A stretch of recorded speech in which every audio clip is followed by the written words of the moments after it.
Monsieur le ministre, merci d'avoir accepté notre invitation. Pour commencer, selon vous, comment peut-on davantage valoriser les initiatives innovantes des jeunes dans le secteur de l'élevage? Nous avons vu un intellectuel qui a quitté hors du commun et qui s'est engagé dans l'élevage et qui a percé, qui a réussi pratiquement et qui, en plus, a des rêves. Je pense que c'est un rêve que nous tous nous avons, surtout en tant que ministre des Ressources animales et halieutiques. Et en tant que producteur, je sais qu'il y a ce rêve qui va au-delà, qui consiste à faire de ce secteur le premier vecteur de développement socio-économique de notre pays. Et c'est ce que nous comptons.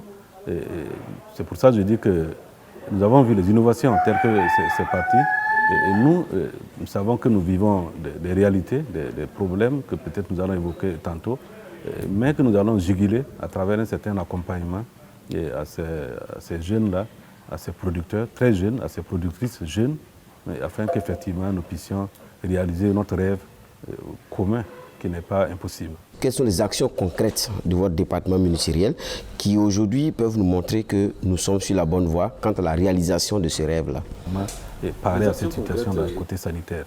Par le domaine que je viens de citer comme question que nous devons résoudre, au niveau de l'alimentation, c'est vrai que l'État consent à acquérir des SPAI chaque année que nous mettons à disposition des producteurs à prix subventionné, de 20%, notamment les jeunes et les femmes. Cette année encore, nous avons pu commander plus de 10 000 tonnes seulement au niveau du ministère, sans compter ce que nos partenaires aussi ont pu acquérir, afin que nous puissions mettre tout cela à disposition à prix subventionné. Nous avons également, nous sommes dit, il n'y a pas que fournir l'aliment, il faut produire l'aliment.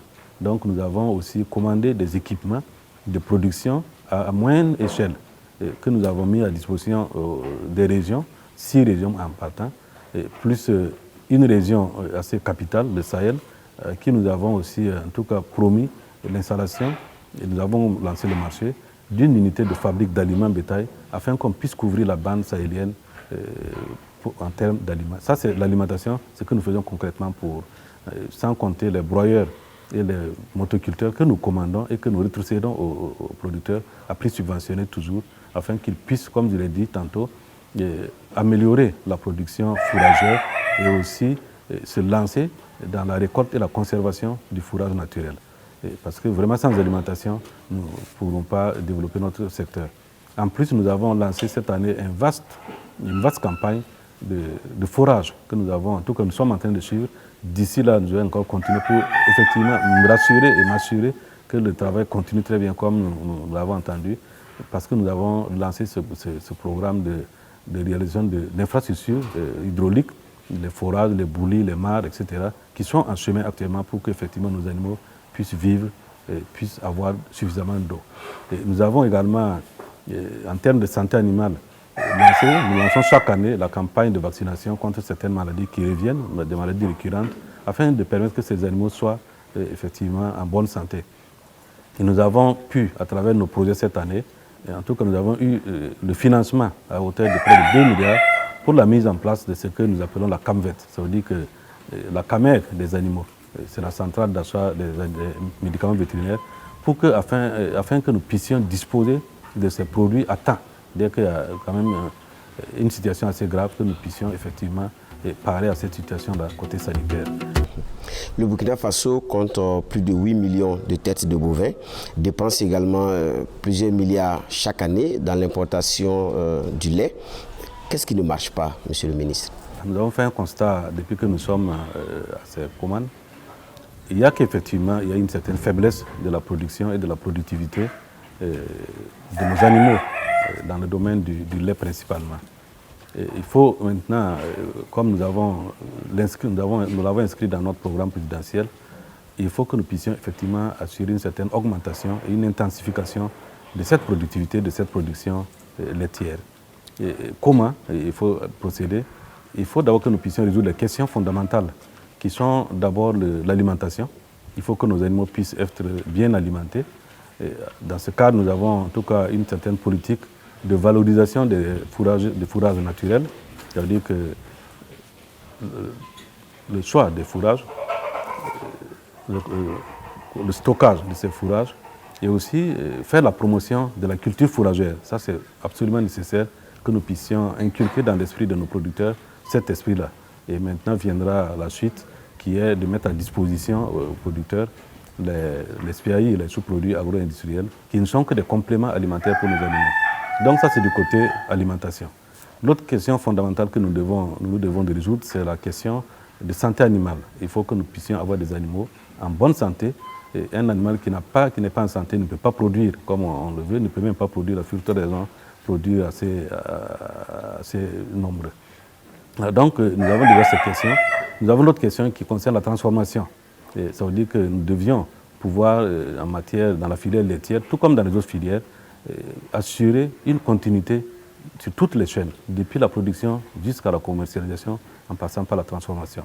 Au Burkina Faso, nous avons des problèmes de transformation du lait, qui fait que jusqu'à présent, nous sommes toujours peut-être pour la plupart, encore dans l'archaïque, si je peux me permettre ce mot, si bien que nous n'arrivons pas à faire de la qualité, alors que le lait, vous savez que le lait il est essentiellement un produit de qualité. Donc ça fait que nous avons des difficultés de percer le marché, même national. Voilà. Donc il y a ce problème. Et ensuite, il y a bien sûr le problème foncier que nous connaissons tous. Il faut que nous puissions sécuriser, avoir une certaine sécurité foncière pour nos éleveurs parce que les vaches laitières doivent être conservées, doivent rester de façon que ce soit un élevage intensif. Donc ça veut dire qu'il faut qu'ils aient un espace sécurisé pour qu'effectivement on puisse continuer. Et il y a aussi les problèmes de commercialisation, il y a le problème de performance de nos animaux. Ça aussi, je crois que mon département s'est évertu à travers un projet que nous avons lancé il y a bientôt 2 ans, qui est le PDL-ZRPO, le projet d'appui à l'élevage laitier dans la zone périurbaine de Ouagadougou, où effectivement nous avons commencé à inséminer les vaches afin que nous puissions parvenir à des races performantes qui soient à mesure de nous procurer suffisamment de lait par jour. On va revenir sur le parcours de ces jeunes entrepreneurs que vous avez suivis. Qu'est-ce que cela vous inspire? Quand je suivis, j'ai envie d'être jeune. J'ai envie de retourner à ma jeunesse parce que je pense que quand j'ai suivi ces éléments, j'ai l'impression que si j'étais encore jeune, j'aurais aussi pris mon diplôme et allé faire l'élevage. Parce que nous ne savons pas. Aujourd'hui, les jeunes sont une autre génération qui ont une autre vue de l'élevage, qui ont perçu que l'élevage c'est un business. Ce n'est pas un simple lobby où il faut aller se divertir. Et ça fait qu'ils ont beaucoup d'innovation. C'est ça qui m'a vraiment impressionné quand j'ai suivi. Et comment, selon vous, on peut réussir la mise à l'échelle de toutes ces innovations de ces jeunes entrepreneurs agricoles? La mise à l'échelle, je crois que nous l'avons entreprise, disons, à travers une organisation. Parce que tantôt, quand je parlais des difficultés que nous avons au niveau de l'élevage, il y a l'élément des insuffisances organisationnelles que je n'ai pas pu mentionner. C'est vrai que nous sommes un peu pas tellement organisés. Et nous, en tout cas, battons pour que les acteurs puissent s'organiser de sorte à ce que personne ne soit laissé en rade campagne. Il faut qu'effectivement, de la production à la commercialisation, les acteurs puissent être soudés, que chacun ait son compte. C'est sur toute cette chaîne que nous pouvons effectivement valoriser l'échelle, parce que ça devient totalement une échelle où chacun s'appuie pour monter, chacun s'appuie sur le pour monter. Et à ce moment, effectivement, nous pouvons arriver à un stade où nous pouvons en tout cas nous satisfaire de ce que nous pouvons avoir au niveau de l'élevage. Et nous, au niveau du ministère des Ressources animales et halieutiques, à travers nos projets, nous avons mis en place un concept assez novateur qui est les alliances productives. Les alliances productives, ça veut dire que nous n'allons pas permettre de financer des initiatives isolées. Il faut qu'effectivement ce soit des initiatives qui se tiennent comme une chaîne.